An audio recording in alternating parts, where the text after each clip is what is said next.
This is CBC Here and Now.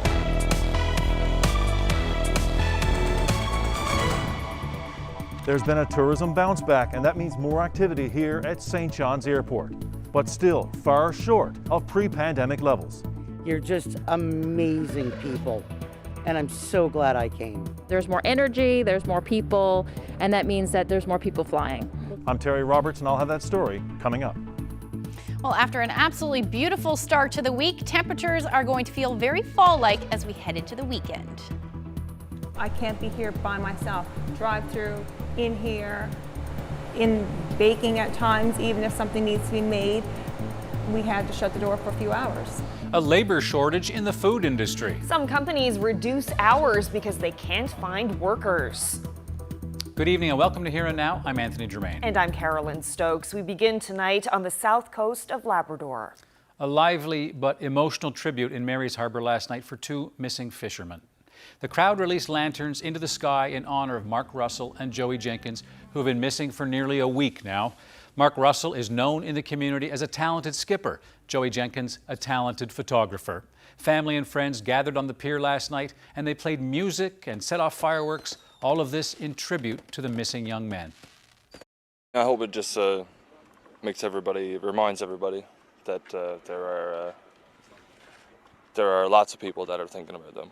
And, you know, this is just one way for us to celebrate and get together. And the lanterns that we're going to set off, to have them drift out over sea, I mean, you never know. I mean, that's sentimental to a lot of us.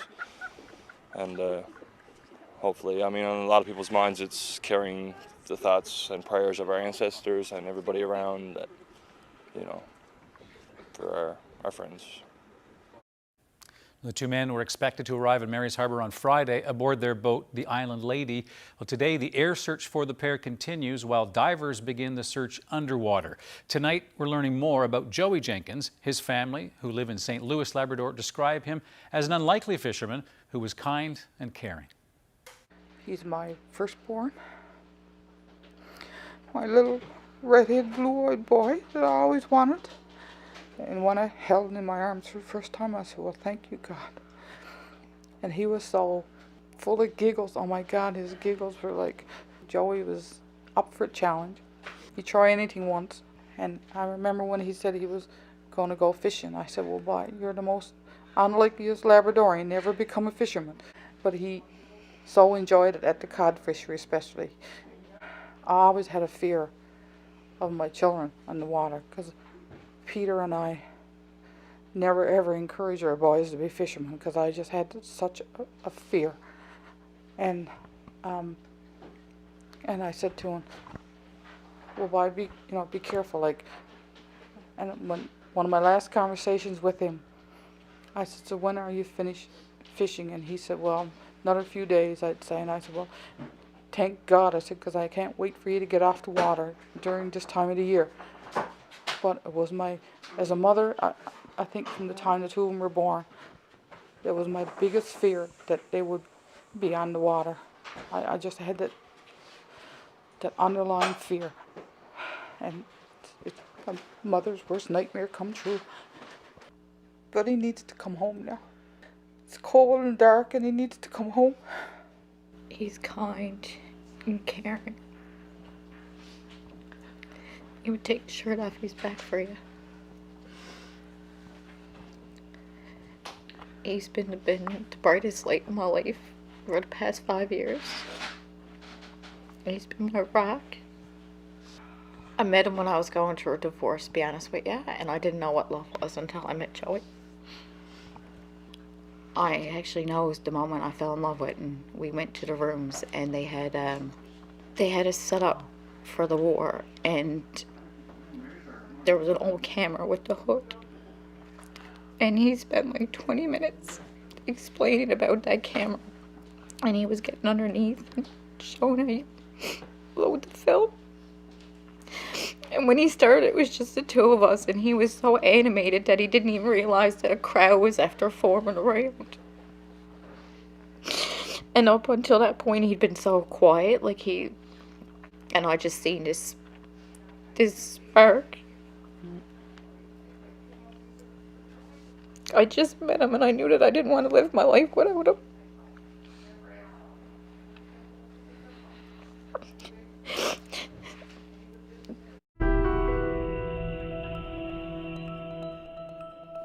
Well, in other news tonight, the areas in central Newfoundland experiencing a COVID outbreak are growing. People in Twillingate are now getting tested, but we don't know the number of cases. Here Now's Peter Cowan is live to give us an update. So, Peter, what do we know? Well, Carolyn, we know that Central Health has set up testing in the community of Twillingate, and let me show you what that looked like today. The testing is set up at the arena in the town. It's set up for identified contacts of cases and people with symptoms. There we go. There's the shot of the arena there that they're using to do the testing. We don't know how many cases have been identified in that area, though. Why don't we know how many cases? Well, when case numbers dropped earlier this year, the province cut the number of updates from daily down to 3 times a week. And even with the outbreak in Central, they're sticking with that schedule, so we'll find out those numbers tomorrow. One of the questions people have been asking is, why is the vaccination rate in Notre Dame Bay and part of Whiteway well below the provincial average? And that's something that the medical officer of health has been putting a push on to try and address some of the reasons that people aren't getting the shot. You know, geography is one factor. We're trying to bring the vaccine as close to people as possible. I think, you know, sometimes it might be that people may make the decision not to be vaccinated. And, you know, for some people, there might be ways to try to convince or discuss with them to have them change their minds. For some people, you know, it might be busy lives and they just haven't gotten around to it. We definitely see similar trends in terms of younger people being the group that, younger meaning kind of 12 to 40, as we've seen in other parts of the province to a greater degree here, but that's the group in general that, especially 20 to 40, that has tended to have lower vaccination coverage. We know there are at least 42 cases linked to an outbreak in Bay Verte, and the province has put out a new list of businesses where people might have been exposed. There are 12 different businesses. Most of them are actually in Corner Brook. They're posted with the dates and times on the province's COVID website. That's the situation in Central, but we do have a presumptive case to tell you about in Labrador. So this case is in Voisey's Bay. A memo was sent out by the mine operator to staff. It says a person arrived at the site without symptoms and was tested as part of their procedures and received a presumptive positive test. That means that it still needs to be confirmed by the public health lab. The person still doesn't have any symptoms, and the company says the risk of transmission to other people on site is low because people were wearing masks. So hopefully tomorrow we'll get more details on that, as well as the other cases when the province releases the latest numbers. Carolyn? Thanks, Peter. That's Here Now's Peter Cowan reporting live. The RNC is investigating a shooting that happened early this morning in downtown St. John's. Police say around 2:40 this morning, officers responded to calls about gunshots fired inside a home near Livingstone Street. They say a man had what appeared to be gunshot wounds. He was taken to hospital, and police say his injuries are believed to be non-life-threatening. Police believe this was not a random incident.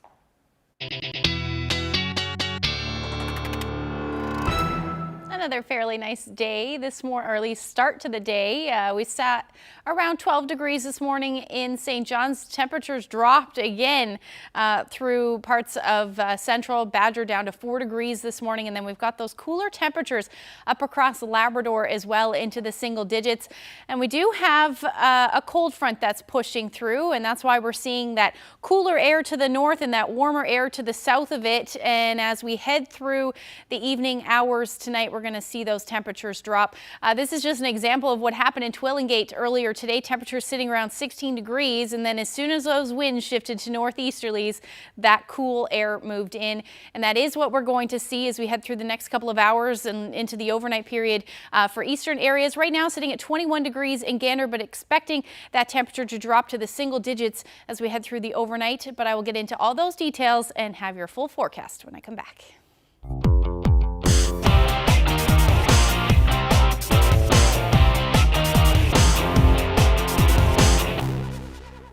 Well, we're excited about a new series, and I'm sure it's something that you've experienced. Help wanted signs are everywhere around the province, and when help can't be found, New signs pop up in restaurant windows, signs saying that they are closed because of short staffing. And that's the situation facing Ru Wei Liang, who owns the Kung Fu Chinese restaurant in Airport Heights in St. John's. He can't find enough kitchen staff, so he's had to reduce the restaurant's opening hours. And a similar story for Elizabeth Moss in Torbay. She recently opened this Robin's Donut franchise, but she can't find enough workers either. And she's had to close the dining room during the lunch hour. And both of them say it's a struggle to serve customers and stay open when there just aren't enough workers. I can't be here by myself. Drive through, in here, in baking at times, even if something needs to be made, we had to shut the door for a few hours. You know, we went from like, let's say a 10 a.m. to a 2 p.m. close. That's a lunchtime. That's a very big part of our day. Everybody knows McDonald's offering a little bit higher than minimum pay wage to hiring people. We even offer more than McDonald's, but still, nobody interested in it. Now, we're going to return to the story in about 20 minutes and bring you my conversation with Elizabeth and Liang over their challenges and how they're dealing with them.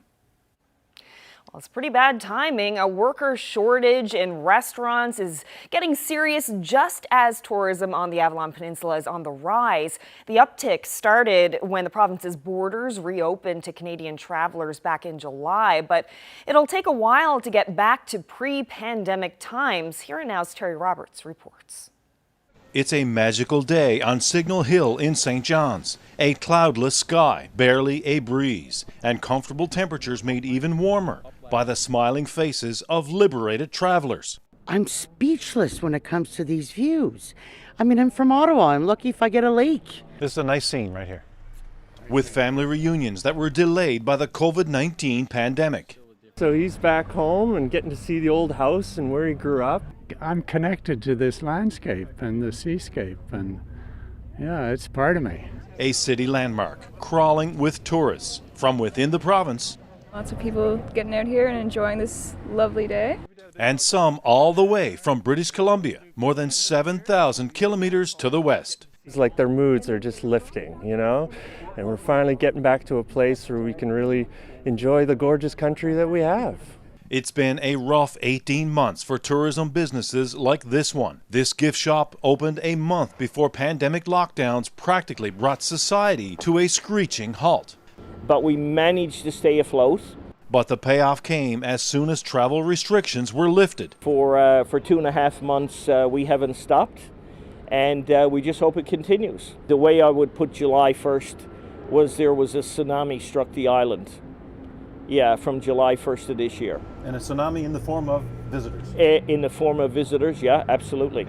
Visitors like this married couple from Vancouver. I love the spirit of St. John. They would normally be vacationing in California right now, but with U.S. borders still closed, decided to spend their dollars in Canada and headed for St. John's. Just ecstatic that we came. It's been fantastic so far. The people are wonderful. The food is fantastic. The fish and chips are great. Just one problem. We could not get a car in St. John's. And when we did finally get one, it was a little too expensive for what we wanted. But overall, Brendan Quinlan says the reaction from visitors has been overwhelmingly positive.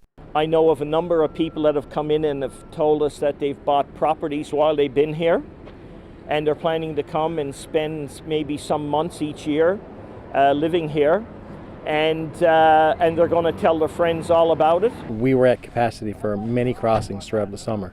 The Marine Atlantic Ferry Service saw a sharp increase in business this summer, with visitors pouring into Port aux Basques and Argentia. More than 116,000 passengers so far this year, mainly from Ontario east, compared to roughly 61,000 last year, but still well shy of pre-pandemic traffic volumes. The gap might have been closer if not for COVID rules limiting passenger counts on the ferries to half capacity, just 375. We had a lot of people that wanted to travel. We didn't necessarily have the space to carry them. With the pandemic still very much at the forefront, Marine Atlantic officials didn't know what to expect and were pleasantly surprised by the response. When those bubbles open, the phone lines, our reservations agents, our website, we got a lot of bookings. There is no booth attendant available for me. Any time that sees more people through our doors is a good time. Meanwhile, there's been a lot more of this at St. John's Airport. There's more energy, there's more people, and that means that there's more people flying. More than 85,000 passengers in August, just over 50% of pre-pandemic traffic volumes in 2019, with officials saying business should be back to about 70% of pre-pandemic levels by next month. So we're measuring in the negative, but overall we're seeing more passengers come through. Meanwhile, Brendan Quinlan is expecting a busy fall and is confident that even better days lay ahead. There's no going back. No going back. Now his biggest wish is that cruise ships, long banned from Canadian waters, will be seen once again soon passing through these narrows. Terry Roberts, CBC News, St. John's.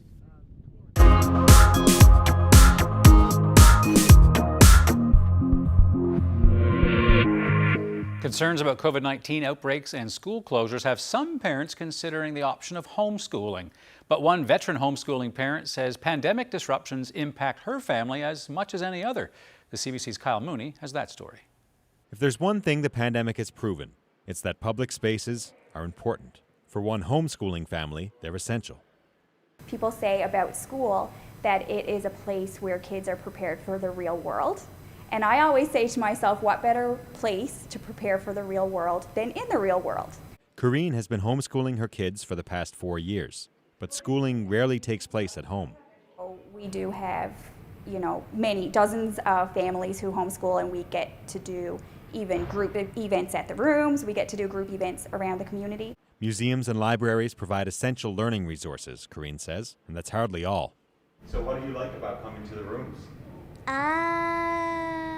The cafe. And looking at all the pictures. Corine says switching to a virtual classroom during the lockdown wasn't easy for two kids so accustomed to learning in the real world. I would just hope and pray that we don't have to have those community spaces that are so essential to the education of all children, that we wouldn't have to close those down again. So far, it seems like the year's off to a good start. Ta-da! Kyle Mooney, CBC News, St. John's. Well, the province is giving $750,000 to an Atlantic Canadian venture capital fund that invests in companies led by women and non-binary persons.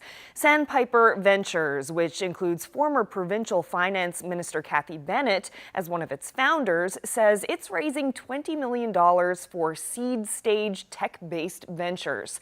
Sandpiper says venture capital funds are investing only 3% in women-led companies, which means investors are missing an opportunity to make money. If you look at the performance of women-led companies and companies led by non-binary founders, they're actually overperforming. So this is an opportunity to be investing in a demographic that is overperforming and underrepresented. And they're delivering better returns on investment, they're delivering better, more efficient use of capital, and they're delivering higher revenues. I was a drug dealer, and now I just like dealing hope, and I just felt God telling me it's time to stand up for the ones that can't be here to speak for themselves no more. Motivated by the death of an inmate, he says guards aren't trained to tackle mental health and addictions issues. He says people released from prison need skills and support. That story tomorrow on Here and Now.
See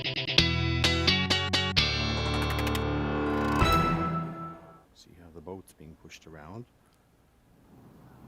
And see how my oars are right here. And I have a friend, and there he is.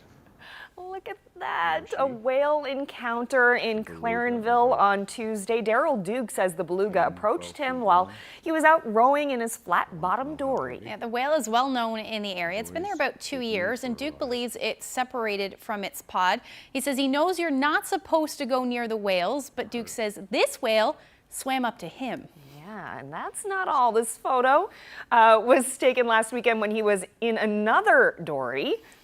Yeah, and once again, the beluga from Tuesday. So yeah, amazing pics. Yeah, great pics. What a great video. I loved how calm the water was, and his voice was very calm too. It was an excellent video. Thank you so much for that. Very playful. Yeah. So, weather time. We're getting close to the weekend. How's Friday looking? Well, it's looking a lot cooler than it has been the last couple of days.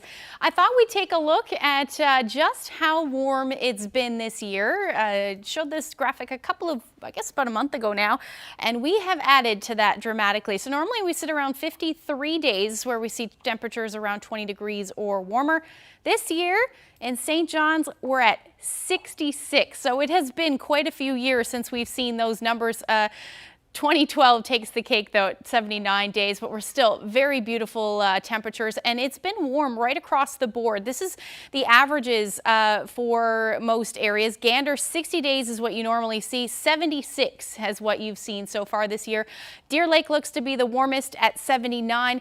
And then we've got those temperatures in and around, or at least the amounts, in and around 58 days. It's been 20 degrees or warmer in Happy Valley Goose Bay. And a number of those have actually been 30 plus days. So certainly a nice summer so far. We are starting to see some of that cooler fall air move in. Certainly the story up across Labrador, but we do have what we call a backdoor cold front, and that just means it's moving opposite of the way that it normally does, bringing some of that cooler air in, and in behind that we are going to see those winds shift, and that will be the reason why we see those cooler temperatures. So right now sitting around 13 degrees for Bonavista, so we have seen that temperature drop, and then we're going to continue to see as that cold front swings further south or dips further south, those temperatures will cool right along with it. Right now sitting at 14 degrees in Happy Valley Goose Bay and about 18 in Port aux Basques. So as that front sweeps through, we're actually going to see that potential for a few showers as well. Northern Peninsula, West Coast as we get into the next couple of hours, eventually through Central. And then as we get to the overnight hours, we'll start to see that chance of showers for eastern areas of the island, and then including the Avalon as we get into the early morning hours. Likely going to stay cloudy for Lab West, but you may see a few spits of rain as well through the overnight. So here's your temperatures where you're going to sit. They're going to drop quite dramatically once those winds shift to the north or northeast.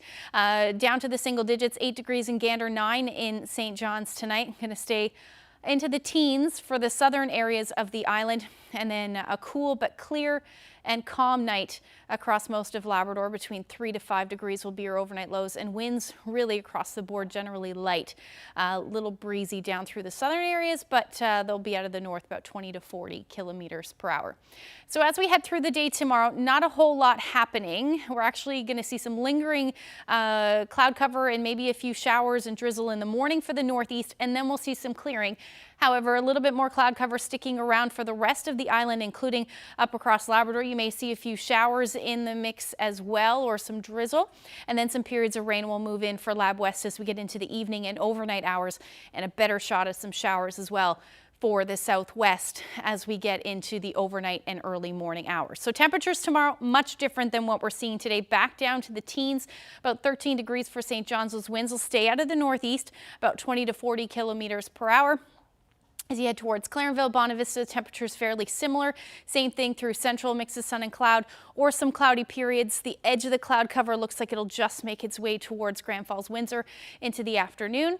And then for the West Coast, temperatures a bit warmer, 15, 16 degrees. Your winds will be out of the east, about 20 to 40 kilometers per hour. And then we've got that sunshine for the northern peninsula and then southeastern Labrador, but you will see that wind shift. So your temperatures will stay in and around 10 to 12 degrees as your daytime highs.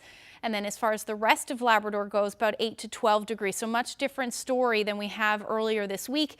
But those winds will shift back out of the southeast, 20 to 40 kilometers per hour. But you're going to start to see that rain move in for Lab City with your temperature hovering around 8 degrees. So that's a look at the forecast tomorrow. We'll look ahead to the weekend when I come back.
In a province that's been known for its high unemployment rate, finding workers has become a challenge.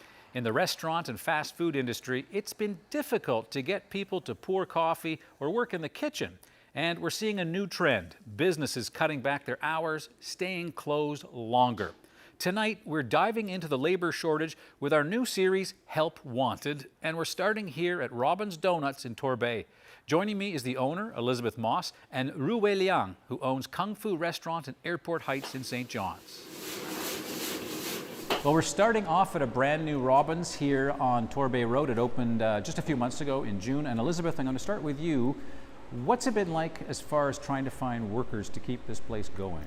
It's been difficult. When we first advertised for workers, all that answered our ad were students, and they truly have been phenomenal. You know, they worked the summer, they worked around their school schedule, and now they're gone back to school and or high school or university. And they come in the morning before they go to school. They come in after school. They're here on weekends. But that's not fair to them or to us either, because we need full-time, daytime staff. We run very, like a skeleton staff. Myself, I'm here, and I may have one or two other people. Right. But basically, this is it. Well, I can tell by the sounds that we're hearing in the background, and there's the food back there and the coffee. Coffee shops are usually a pretty good, strong going concern, especially in a busy traffic area like this part of Torbay Road. If you can't find the workers you need, who makes up for the slack? Does that fall on you? Or? That does fall on me, yes. So what does that do to your work day? My work day, it can range anywhere from 9 to 16 hours, and that's 7 days a week. And 9 to 16? Hours a day, yeah. 7 days a week? 7 days a week, and so far it's been 3.5 months. Of that? Yeah. So what kind of toll does that take on you as a person? I'm fabulously tired. It's amazing. You just keep on going though. I mean, this needs to be successful. I want this business to work. But my home life is affected. I have 2 children, I have a husband, I have a dog, and it takes a toll. And they're not all part of this business working here with you? No, my husband helps it when he can. He has a schedule where he can come in if something needs to be. If I need someone, hey, flip an egg, he'll go in and flip an egg. But he can't be here all the time. Right. We went in the summer and kids were home and kids had camp and they had to go somewhere or... So they don't see their mom very much? No, and I went from being a full-time mom to an absentee mom. That's right. I'm going to come back to you about that, but I want to bring Liang. And this, Liang, you have the Kung Fu restaurant in Airport Heights. Yes. Has a great reputation. I know we're not trying to do advertising, but the word of mouth for Liang's restaurant is very positive. What's your situation? Our situation is so difficult now. We couldn't find enough workers to help us. I don't know why. The only applicant apply for the position are students. And during the summer is fine. They can help us a lot, but now they're back to school. Yeah. We have to limit our menu sometime. Sometimes we have to even close the restaurant for no reason because of nobody helping us. So you close completely sometimes? Yeah, sometimes close completely. Because run out of food, don't have enough workers to prepare food. And we didn't even got our Christmas last year. Me and my wife worked 18 hours last Christmas. We couldn't get the Christmas supper with our child, so I don't know what's going on. So, as Elizabeth mentioned, obviously, it's difficult. You're only one man and your wife is only one woman. How do you keep going? We slave ourselves at least 16 to 18 hours a day. No day off at all. We just keep running through our best. So when you close down, as a business person, obviously if the doors are shut, then you're not... It doesn't mean we close down to count money. We close down for preparing food. We offer more money than the market. Let's everybody know, McDonald's offering a little bit higher than the minimum pay wage to hiring people. We even offer more than McDonald's, but still, nobody interested in it. So you're offering higher wages than McDonald's. And you still can't find anybody? Still can't find people. So in this case, I hope the government can do something on this to help our small business group. We'll get back to solutions in just a bit, but I just want to come to you, Elizabeth. So, there's a common wisdom that it takes a few years for a new business to really get going, almost like a garden. It takes a while before it really starts to grow. So you both probably knew when you started it would be difficult. Did you think it would be this difficult? No, not at all. I knew it was going to be hard. I knew there'd be late nights, early mornings, but I didn't realize it would be this hard at 3 months in. There's some days I'm like, I'm done already, and I don't want to be. I like being here. I like doing this. But yeah, it's a bit overwhelming of how hard it truly is. Do you ever have some thoughts that, like I can't keep doing this? Yeah, really I do. But then in the end, we've invested so much time, money, we have to keep going. Somehow, we'll get there. Yeah, hopefully. but I guess you sort of think, if you put that much time into it, but then again, you've got your own body and health to take care of too, right? Yeah. So how do you find a balance? So far, it's been okay. Like I said, I'm tired, but I'm not ill or anything. I can keep going for another little while. I'd like to think there's some kind of solution out there. Hopefully someone will figure it out soon. Yeah. I don't know. Now you mentioned that you have students, and Liang, you mentioned that you had students, but they're all back to school. I don't think we can expect students to work 40 hours a week plus try to do all of their studies at the same time. Is it possible to get enough students to work part-time to have enough to work a full week, or is that just not doable? I'll just ask Liang about that. In my case, students can help like serving people and like answering the phones. It takes time to train them to familiar the menu, our products. And it takes at least 2 months. When 2 months gone, it's time they back to school. That's my problem. And in the kitchen, we definitely need professional workers. Like we couldn't expect students help us preparing food, cutting vegetables, cutting meat. It is not impossible, but it takes a long time. Right, and I guess you want full-time workers, both of you, because you want them to know the whole operation. Yeah. Right, how everything works, as opposed to, okay, this student knows how to handle the drive-through, this student knows how to chop, this student knows how to fry. So you want to have that kind of cohesiveness. But in your case, yours is a takeout operation only, right? Yeah. Was that the plan? Just to have takeout? Totally not the plan. So tell me. I didn't think about like the pandemic lasts that long, and I couldn't imagine we couldn't find enough workers. And you rolled the dice and tested your luck and opened during a pandemic. Yeah. We got so many phone calls a day asking for dine-in. So we just told the customer we couldn't find enough worker to operate the dining room. Pandemic or no pandemic, right? Pandemic or no pandemic. We couldn't get help. Like couldn't find, like let's say, how long it takes to train a Canadian worker to cook Chinese food. That's the problem. Well, there's a specialty. Yeah, right? there's a specialty. Yeah. And the government, like years ago, they stopped the foreigner worker program from China. Like English is necessary for those workers to come to Canada. But in China, to be honest, I think 99% of cooks don't know English at all. I was a foreigner worker to Canada, and I learned so hard to learn English.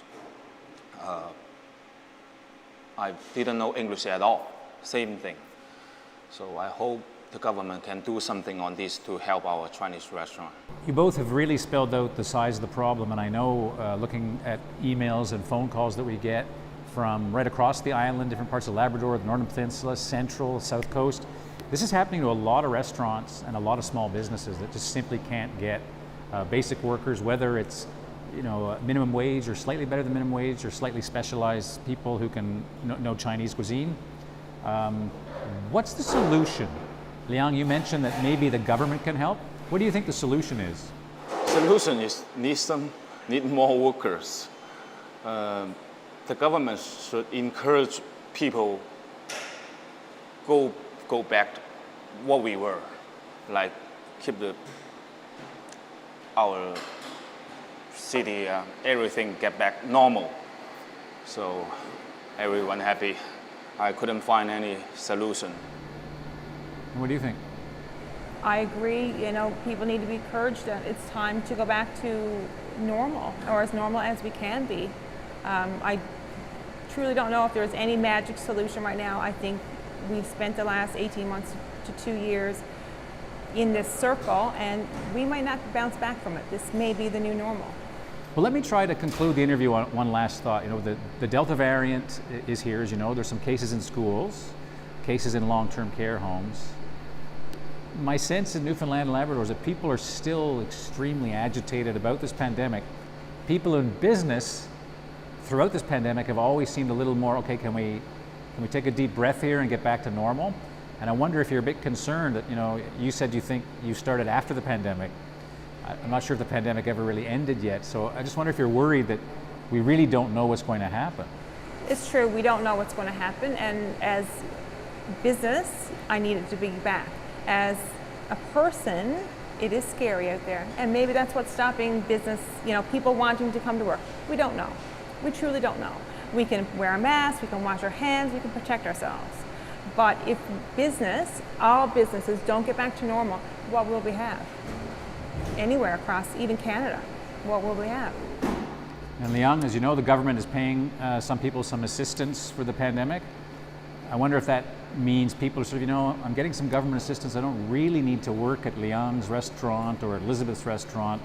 I'll just, you know, I'll wait until I stop getting paid, and then I'll go back to work. As everyone knows, like everything getting more expensive, right? And we paying more and more salary to people.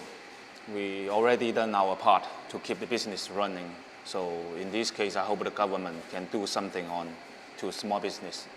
I do agree, like, yeah, and I'm not bashing anybody or disagreeing with someone. Government did help businesses that were established. We tried to create something during a pandemic, during a bad time. We tried to build the economy, and we get nothing for it. You know, we started, myself and my husband started this business, or started the plan for it in 2019, the end of 2019. We didn't open until 2021, but we paid a business loan for most of 2020. There was no help for us. Right, and that's also, you're using your own money. This is your own money making these businesses. Plus, when you have workers and the restaurants are busy, that's more taxes. So there's a whole cycle. Well, listen, I don't know exactly what the solution is, but I know that a lot of people watching know of their own places, their own restaurants, small businesses in their communities that are suffering through this. So I hope we'll have more coverage on this in the days and weeks to come. Thank you both very much. Thank you very much. Thank you.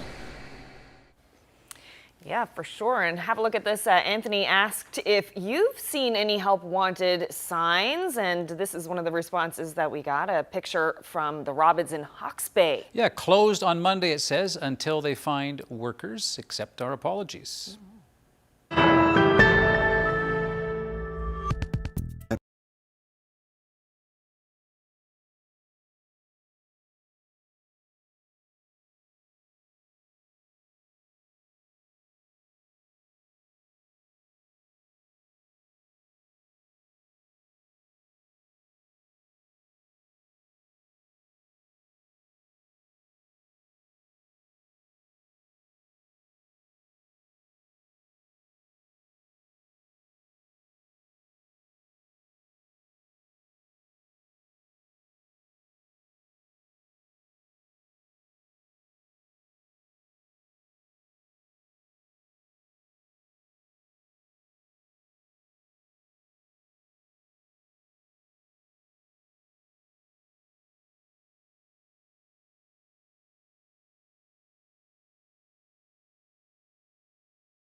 Well, if you've ever tried getting around St. John's without a car, you will understand why David Brake began the Essential Transit Association. With the municipal election around the corner, we've been exploring various voter issues, and tonight the appropriately named Mr. Brake takes on transit. Getting transit to where it needs to be, getting people around to where it needs to be, is a interconnected problem. You need to solve all the bits at once, but we have to start from where we're at, which is it's not good enough.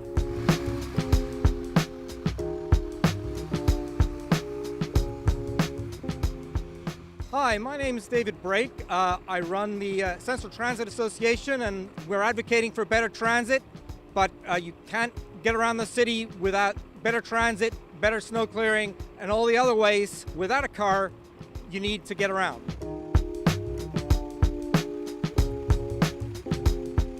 The transit system in and around St. John's exists, but it's patchy at best. It doesn't cover a wide enough area. The buses don't arrive frequently enough. We've had some discussion, warm words about how it needs to improve, but we are way behind other cities. Well, where I'm standing, there's a shelter, but it's open on 3 sides. 9 out of 10 or more of the bus stops in the city have no shelter at all. And even here, which is one of the major hubs of transit, the wind will blow right through you. So we need to have better sidewalk snow clearing so you can get to the bus stops. We need to have bus stops that you want to wait at. We need to have buses turn up frequently enough that you'd want to get on them. And when you've got all of those pieces working together, then you'll have buses that are full of people. The cost of doing it is actually not large. It just requires political will, and the help of the province and the federal government would be very welcome. If a candidate came to my door looking for my vote in the municipal election, I would ask them, if you didn't have a car or you didn't have easy access to one, would you be happy trying to get around the city today? I don't think councillors appreciate how many people this affects, but we need to start from a point of view that we're just not doing well enough, and that tinkering around the edges is not going to solve this problem.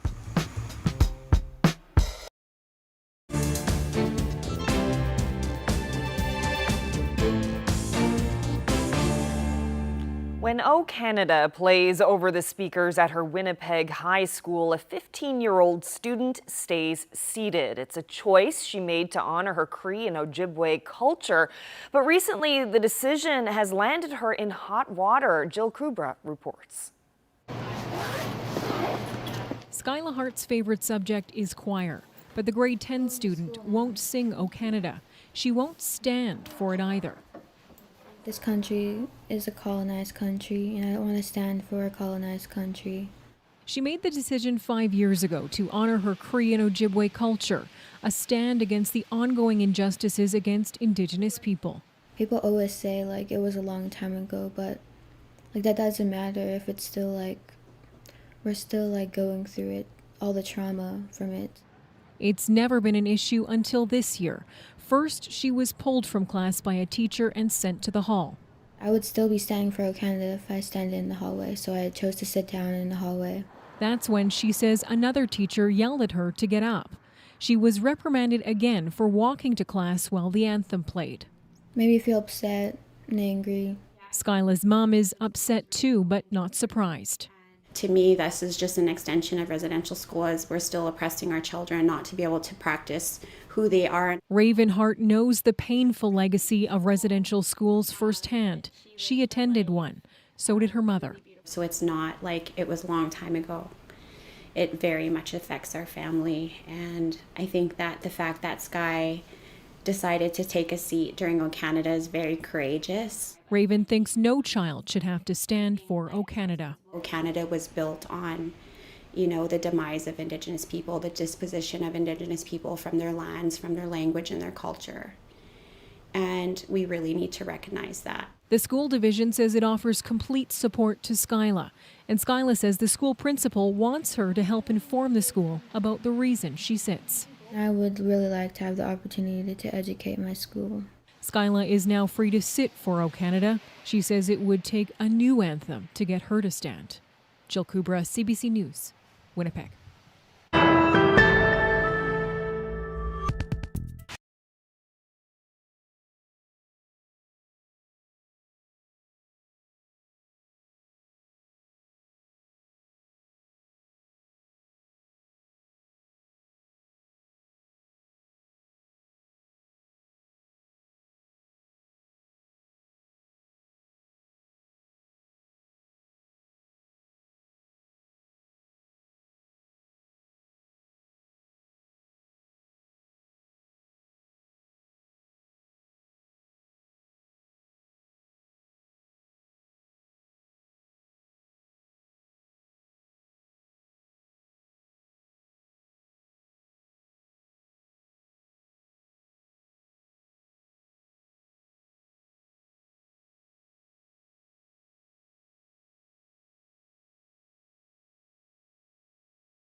Have a look at this. This is the HMCS Windsor. It's one of 4 submarines in the Canadian Navy that made a stop in St. John's Harbor today. The submarine is about 70 meters long and holds 50 crew members. Yeah, you see the guy with the gun there? This is known as a hunter-killer submarine or an attack submarine, and it's one of 3 submarines in Canada's fleet.